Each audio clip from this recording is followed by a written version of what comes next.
You've played all over the world. What was your first thought when you heard you're coming to Colombo for Grounds of Dreams? We're very excited to be coming to Colombo because it will be our very first time. It will be our debut show in Sri Lanka as well. We always have goals to play in new cities every year, so this will be one of the first for 2026. And we're super excited to come to Sri Lanka for the first time. Everyone's been talking about it. The events look amazing on Instagram we've seen, so we're looking forward to it. For anyone in Sri Lanka discovering Double Touch for the first time, how would you describe your sound in one sentence? I would say the Double Touch sound is feel-good house music with live piano and percussion. Take us back for a moment. How did the two of you first meet, and when did you realize this was the beginning of Double Touch?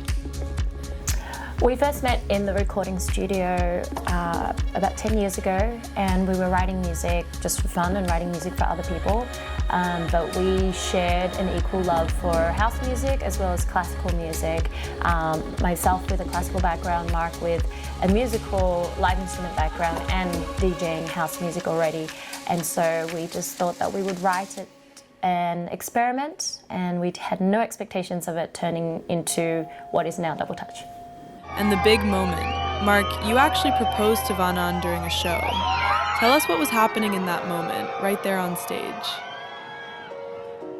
Yes, so I did the big proposal at a gig. It was just out of COVID, first gig back, and we were about to travel again, and I just wanted to pop the question, and Van Am was doing a piano solo at the end, and I crouched behind her and got on my knee and popped the question, and luckily she said yes.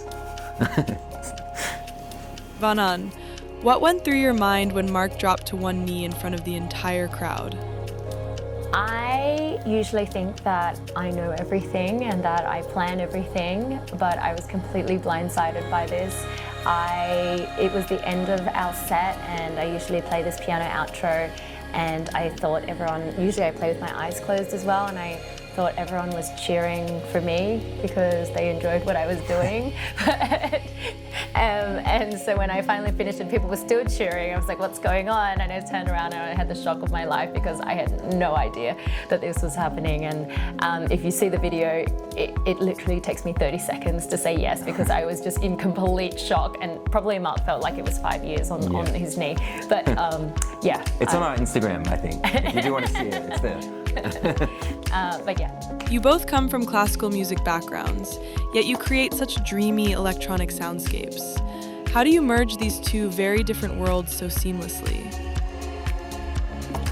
It's actually me with the classical background. My mom's an opera singer, my dad's a classical guitarist, so I was born into that awesome world of classical music, playing the piano and the cello. Mark comes from a musical background, growing up playing drum kit and being in punk rock bands. And so when we started writing this music together, it was just natural for us to put those elements within house music. And things like All Day I Dream was something that we strived to be a part of, and that's always quite orchestral and very musical. So I think it was just a natural progression for us. Yeah, there's a lot of classical influences definitely in our music. We use cello, violin, a lot of string instruments that we love, and of course classical piano. What inspires the emotional depth in your melodies? Is it travel, people, moments, or something else entirely? I think all of the above. We love traveling to start with, so once we get to a place, you hear things, you smell things, you experience different cultures. So I think that alone is quite inspiring for us. Right? Yeah. Oh, it's even after parties. We've named songs and music after phrases at after parties. So. And then you'll hear elements, I guess, of say like classical pieces that we may draw like just a riff or a melody that we then translate into another instrument, or we use that as an idea to then develop into our own takes and our own songs. What can Sri Lanka expect from your performance at Grounds of Dreams? Is there anything special you're preparing just for this show?